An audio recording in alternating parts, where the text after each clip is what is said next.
Hey everyone, today I'm going to document what I'm doing for this wicked Arctic polar vortex we're having here in Austin, Texas. It's been freezing for about 36 hours, hit about midnight Sunday morning. It's now Monday about noon, so we've been about 36 hours of freezing. It's 18 degrees Fahrenheit right now. Hit 15 this morning. Got no chance of getting it above freezing today. I think we're going to get to maybe 30. Another real cold, potentially low teens tomorrow morning. And then finally, we might get up to 35, 36 tomorrow is what they're saying. And then another cold night. And then Wednesday, we're out of the woods. And Thursday will be actually pleasant, potentially even up to 70. No sun either, so that's not helping. My house is kind of in a canyon, so it gets windsocked. We've got a wind chill going on here. But let me show you what I've done to prepare this house as best I can. There's also a pool in the back. We'll go over that. Okay, so I have 4 hose bibs, and 2 of them I'm trying for the first time freeze misers. I went ahead and actually insulated it. If you don't know what a freeze miser is, it's M-I-S-E-R. You can Google them. And I'm dripping, and basically it increases the drip. I mean, it shuts down completely before freezing, or if it's above freezing, and it did a small drip. And now that we've been so cold for so long, I'm not getting that much insulation here. These bricks are very, very cold. We're in the wind here. It's dumping into this bucket here. I emptied that this morning, so maybe 5-6 hours ago, and it's hard to say. There's some ice in there too that I didn't get all the way out, but probably less than a gallon in those 5 hours. But you see that drip there? I'll show you one more. There's another one over here. It's a little bit more wind protected, so maybe it's not quite going as far, but it's got a little drip and it's collecting water too. And then I this morning emptied both of them into this bucket, which is maybe 3 gallons bucket, so maybe 1.5 gallons from basically yesterday overnight into the morning. And I actually do store that inside. I let it come up to room temperature. We'll repurpose it for something else. Moving on, got a pool in the back, a couple more hose bibs. So my pool equipment's running and freeze protections. Fortunately, I've got this enclosure, so I kind of put a tarp on it. And if we sneak in there, we've got a little light, adding some heat. Just keep the wind off of this. Fountains are running full blast over there, so that's providing some water agitation, which is quite nice. Hopefully the wind. But my biggest issue, which is related to hoses, in previous storms, was keeping this bathroom and kitchen from completely freezing. So a little sleet on the ground here, but I do have just to show you how it works, I do have a hose bib here. I'm just using traditional cover. The reason is because I'm dripping inside of the bathroom, which I'll show you in a second. Off of that hose bib, we have another hose bib directly below it that runs inside some part of the slab, which I have covered. It's also just insulated. And then there's PEX that came off of this, because this used to be the end before we had the pool. There's an RPZ over here. I opened up all the ports on that, just drained it. But this goes down and effectively provides water into the pool, which you can't really see, but it goes under here. That's PVC that's protecting insulated PEX, so that there's no pressure in the PVC. It's just environmental protection. That goes kind of underneath.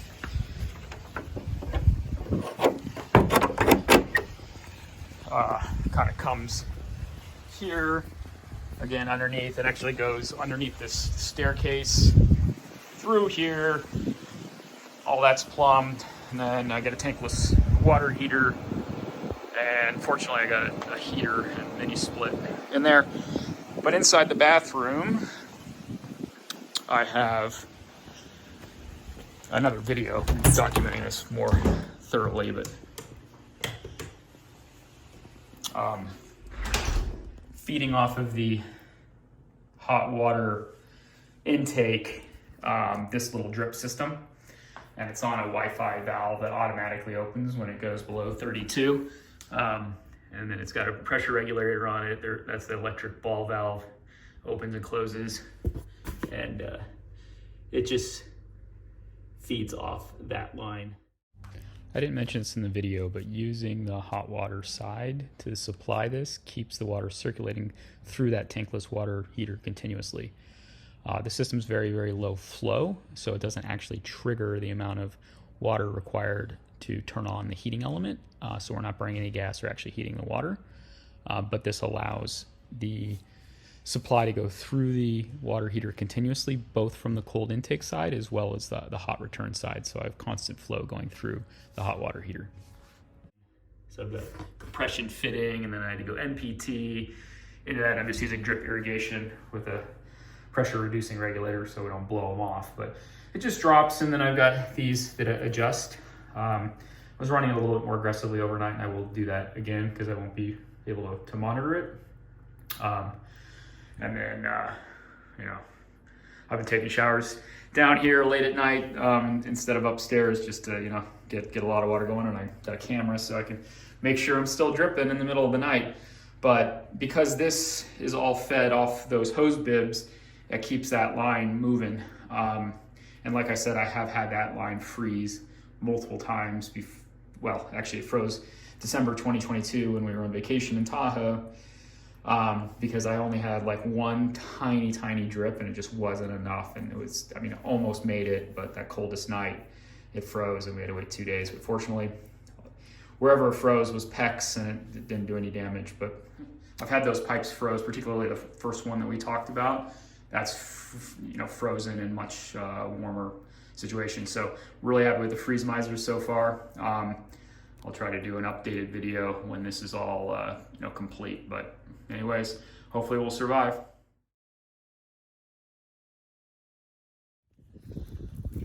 So it's 10 a.m. on Wednesday. We had 13 degrees overnight, our coldest night. And freeze misers have done well. I emptied that late last night, maybe 8 p.m. Maybe a third full, so a gallon and a half. This one's still dripping because it doesn't have any sun, but I imagine it'll stop soon. It's still reported like 26, 27 degrees right now, but we're headed to 46, so pretty much out of the woods. No plumbing in the house stopped. These things worked. At some points they were flowing more. But to illustrate that, if I head over to the sun side of the house, where my other one is, there isn't very much wind, but it arguably does feel quite a bit warm over here. So this one's like not even dripping anymore, so it shows that it's automatically adjusted. It must be enough heat's hitting this wall to warm the interior. It probably helps that this is actually you can feel that this is warm from the sun radiating. A little less water in this one, but it's basically automatically stopped. You can see there's a drip. Wants to get out there, but unlike that other one, this illustrates that these things shut themselves off. In all, we had 80 hours under freezing, or we're still under freezing, but that's imminently going to stop here in probably the next hour or so. I would gather that probably in total, 15 to 20 gallons between both of these. So call it like 5 to 10 gallons each over 3 days, with temperatures never going above freezing, and temperatures as low as 13 overnight. So I am repurposing the water to use for other stuff. I have evaporation in the pool, so I can always just throw it in the pool. But I'm real happy with how these came, and very low stress. Never worried about them when I slept, and look, they just shut off. So even if you go out of town, you've got a pretty good system here.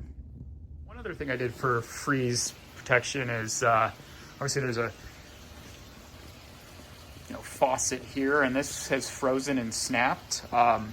So I did take the bottom part of it off, and I don't want to undo this. And this is just an insulated bag, but I wrapped an electric blanket in it, and then that goes down here and plugs into an Apple HomeKit thing that automatically turns on when it's freezing. And then I've got another warm light here, mostly to keep this P-trap going. And then those valves, I mean, they are closed right now, but there is water supply coming in there. And it is on the same line that's being dripped in there, but I've done this for a few years and that keeps enough warmth that I don't have any issues there. And this electric blanket that I got on Amazon just keeps this warm, keeps enough of the car, because you never get the water out of the cartridge. So I've got that going as well. And the pool's still running. Water temperature 33, but we've got a lot of agitation. There is a tiniest amount of ice glaze here from where the water gets pushed by the bubblers in those fountains and just sort of doesn't move. But I can actually, let me break it off a little bit here. Well, that's on the edge, but yeah, very thin, almost a weapon. But keeping the water moving, keeping the pumps going. I'm now in my garage, and I find that this has really helped, as well as made my quality of life better, particularly in cold weather. But again, another Apple HomeKit device, which I'll go over the automation a little bit later, plugged in. And my hot water heater's here, and this is Pure Gas, 50-gallon Ream Pro. And you can see up there, I installed a Watts recirculator, which turns on, again, using that, there's a timer on there, but I use the Apple HomeKit sensor to automatically turn on when we get cold temperatures. I also do it like right before we wake up, so we have hot water throughout the house. Sometimes, like when we're coming home at night, right, it turns on that. I'm not using the built-in timer, but this pumps hot water through, and I'll go upstairs now and show the return line. So I'm underneath my master sink vanity here, and I do not have a dedicated cold water return or hot water return for that Watts pump, which would be awesome if you ever design a house. But what I do have is a cold water return here. So obviously this is my hot line. So once that pump starts flowing, it puts pressure into this hot line, which goes through this manifold, which is kind of like a check valve. This is just branches off to actually give my faucet hot water. And this one gives cold water. But inside of here, it detects when there's pressure in the line, and it opens the valve, it basically opens and returns the hot water back down the cold water line and creates a constant loop when the system's pressured. That pump takes 23 watts to run of electricity, just in case you're interested. But when that's running, and I have it run continuously when we're in sub-freezing temperatures, what's nice about that is it basically keeps water flowing throughout all your pipes. And since the hot water is always staying hot, that can actually radiate warmth into your walls where your lines are, and actually like near the cold water lines too. And then since the cold water return sends some hot water down, it goes. I put a towel behind there because this is really thin, and you can sometimes hear this valve click or move, like if somebody flushes a toilet where you have a sudden pressure thing. Yeah, and since my bed is right there, I put this in to kind of dampen it, and I have a kind of water hammer suppressor there as well. But I'm really happy with this system. You can get these at like your home improvement store, Amazon, the pump and this whole kit for under, I don't know, maybe $200. So that also really, really helps. And you always have perfectly hot water for like the shower, which is just to my right.